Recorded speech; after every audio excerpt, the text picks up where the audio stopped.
सभी को ईशोपा के मधुर मीठे प्यारे नाम में प्रेज द लॉर्ड। मैं शानिका थियोफिलस आज आप सभी के सामने एक बहुत सुंदर और सीख देने वाला वचन बोलने आई हूँ। तो इस वचन को ध्यान से सुनिए और इस वचन से सीखिए और अपने जीवन में इसे पूरी रीति से अप्लाई करने की पूरी कोशिश कीजिए। और जब आप कोशिश करेंगे तो ईश्वर आपकी कोशिश देखते हैं और वो कोशिश में वो सामर्थ्य भरेंगे ताकि आपकी कोशिश फल लाए। ये तो हम शुरू करते हैं और हम सभी निकाल लेंगे रोमियो चैप्टर 12 का वर्स 21। तब इस वचन को देखेंगे तो ये वचन कहता है कि बुराई से न हारो परंतु भलाई से बुराई को जीत लो। क्या कहता है कि बुराई से क्या करो? न हारो। बुराई से न हारो परंतु भलाई से बुराई को जीत लो। जब हम यीशु मसीह में बढ़ते हैं आगे, जब हम यीशु मसीह की खोज करते हैं, क्योंकि तो क्या होता है जब हम खोज पर निकलते हैं उस महान परमेश्वर की, तो शैतान जलता है। जब जलता है तो हमारे जीवन में कई सारी बुराइयां, कई सारी गलत बातें लाने की कोशिश करता है, कई सारे डिस्ट्रैक्शंस लाने की कोशिश करता है। और कहा गया है कि जब वो बुराई आए, बुराई से हारो मत हारो। कई बार ऐसा होगा कि ऐसी बहुत सारी चीजें आएंगी जिनको आप फेस करने की ताकत नहीं रख सकते, आप डिप्रेस हो जाते हो।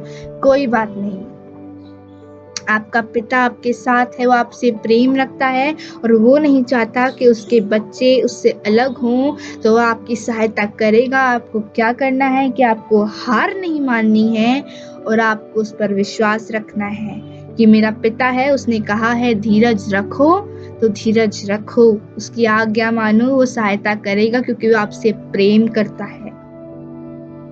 जब आप बुराई से नहीं हारोगे, जब आप उससे लड़ने की कोशिश करोगे, आप भलाई दिखाओगे ना अपनी, तो बुराई हार मान के चली जाएगी और आप में पवित्रता आएगी, सामर्थ आएगी, क्योंकि तब पिता आपसे खुश होगा और कहेगा कि हाँ, ये सिर्फ कहने के लिए नहीं बोलता कि मैं आपसे प्रेम करता हूँ, परंतु मेरी आज्ञाओं पर चलता है, क्योंकि मैंने जैसे कहा उसने वो किया। इसने बुराई से हार नहीं मानी परंतु इसने भलाई को किया और भलाई को करते हुए उसने बुराई को जीत लिया। जब कोई आपसे लड़ता है या कोई आपको कुछ गलत बोलता है तो बहुत बार होता है कि हम भी उसको बैक आंसर कर देते हैं, रिप्लाई कर देते हैं, जिससे कि हमारे अंदर भी गुस्सा आ जाता है और शायद हम अपने अंदर एक बुराई को उत्पन्न कर लेते हैं। पर जैसा हमारे पिता ने कहा है, जैसा ये वचन कहता है कि बुराई से ना हारो, पर क्या करो? भलाई करो ताकि बुराई हारे। भलाई करो ताकि आपका पिता जीतने वाला हो सके। हमें जब कोई ऐसा करता है या कोई भी मुश्किल आती है तो बड़ी नम्रता के साथ यीशु मसीह के नेचर को लेते हुए, कैसा था उनका नेचर? प्रेम का था, दया का था, तरस का था और नम्रता का था। वो उन्होंने किसी के लिए भी नफरत अपने दिल में रखी ही नहीं। ऐसा नहीं था कि वो कुछ स्पेशल पावर लेके आए थे, वो एक नॉर्मल इंसान के रूप में आए थे, ये दिखाने के लिए कि जब मैं कर सकता हूँ तो तुम भी कर सकते हो। उन्होंने हमें सबसे बड़ा एग्जाम्पल दिया प्रेम का कि वो क्रूसिफाई हुए हमारे पापों के लिए। हम तब पैदा भी नहीं हुए थे, उन्होंने हमारे पैदा होने से पहले हमारे पापों के लिए क्रूस पर चढ़े।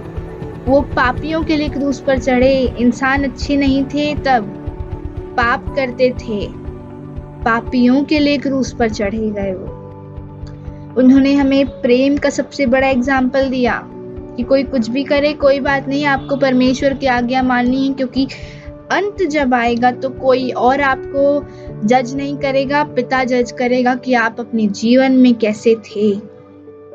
तब पिता के हाथ में होगा डिसीजन कि आपको जीवन मिलेगा या आपको मृत्यु मिलेगी, और वो अनंत काल की होगी।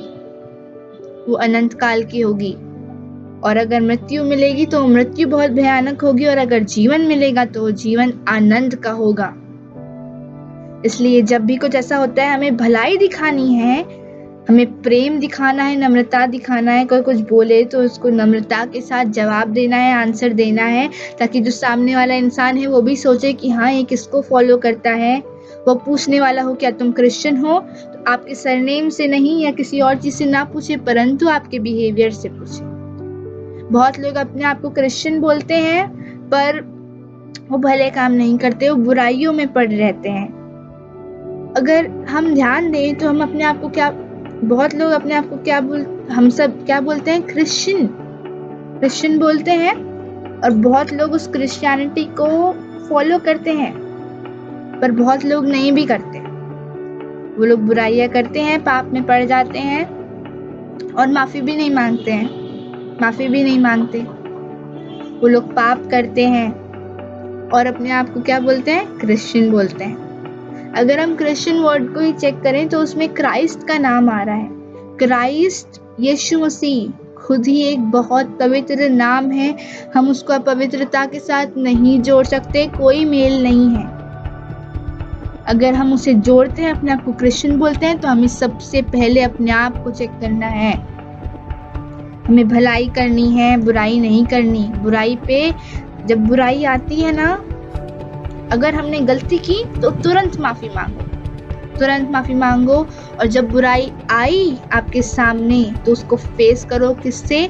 भलाई से फेस करो, ताकि आपका पिता आपसे खुश हो, वो आपसे प्रसन्न हो। Praise the Lord, praise the Lord. इससे खत्म करूंगी, हम सभी निकाल लें रोमियो चैप्टर 14 का वर्स 11। ये एक बहुत ही अच्छा टारगेट है यीशु मसीह परमेश्वर का। इसमें लिखा है, क्योंकि लिखा है, प्रभु कहता है, मेरे जीवन की सौगंध की हर एक घुटना मेरे सामने टिकेगा और हर एक जीभ परमेश्वर को अंगीकार करेगी। Praise the Lord. मुझे इतना ही कहना था, इतना ही था आज का वचन। अगर आप सभी को ये समझ आया हो, पसंद आया हो, तो प्लीज प्लीज प्लीज इसे अपनी लाइफ में अप्लाई करने की पूरी कोशिश कीजिए, क्योंकि परमेश्वर कोशिश से प्रसन्न होता है। और प्लीज इस वचन को और फैलाइए, जितना फैला सकते हैं उतना फैलाइए, ताकि और लोगों को सुसमाचार सुनाई दे, उनके घरों में भी वो जीवित कलाम जाए और वो बदलने वाले हो सकें। Praise the Lord. Thank you. Praise the Lord.